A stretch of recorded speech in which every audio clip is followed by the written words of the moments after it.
Bonjour. Comment vas-tu? Très bien. Bon, première fois à Cannes, Oui, première fois. premier court-métrage, Non, ça c'est le troisième. troisième court-métrage. Il raconte quoi ce court-métrage? Il raconte, c'est un photographe de guerre qui a été amputé d'une jambe et il suit une rééducation dans une piscine municipale à l'aide d'un kiné. Et en fait, ça raconte son cheminement par rapport à sa peur du regard de l'autre. Pourquoi cette histoire? J'ai toujours voulu raconter quelque chose sur un personnage de photographe de guerre. Et puis après est venue cette idée d'y associer du coup le handicap justement par rapport à ce regard, à la peur du regard de l'autre. Quand j'écris, je ne sais pas toujours exactement de quoi je veux parler au départ. Et ça vient en fait au fur et à mesure de l'écriture. D'accord. Alors, tu es à Cannes. Pourquoi avoir postulé pour aller au Festival de Cannes? Mais je pense que c'est un des plus prestigieux festivals au monde. Oui. Donc, évidemment, quand on envoyait la copie de travail, on n'imaginait pas qu'on allait être sélectionné. Il y avait encore plein de choses. Les effets spéciaux n'étaient pas faits. Pas de montage son, pas de mixage, pas d'étalonnage. On l'a envoyé le dernier jour. Oui. Tu n'étais pas du tout en Belgique lorsque l'annonce est tombée.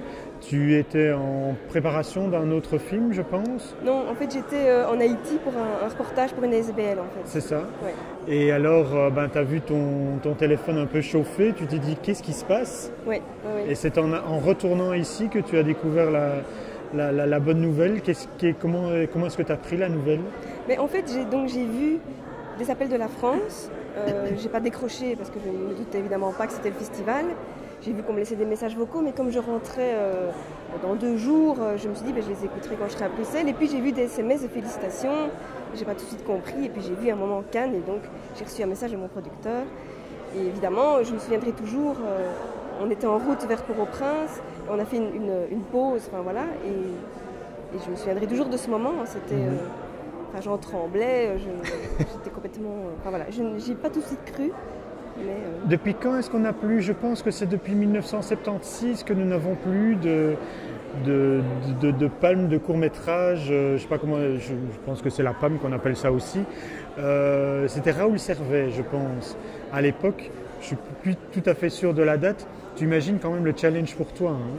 Oui. Enfin non en fait. Mais... Le long, c'est une envie aussi, ou bien tu voudrais rester dans le court, dans le documentaire, dans les reportages? Non, c'est une envie. Maintenant, c'est quand même autre chose, un long.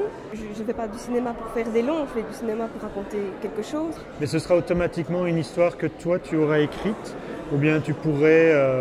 je sais pas moi, collaborer avec quelqu'un pour écrire tes histoires, etc. Comment tu vois le travail?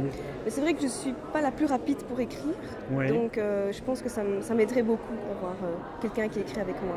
Ouais. C'est quand la proclamation, le 23? Le 24. Le 24? Ouais, le 24. Le même jour que les Frères Dardenne en fait? Oui.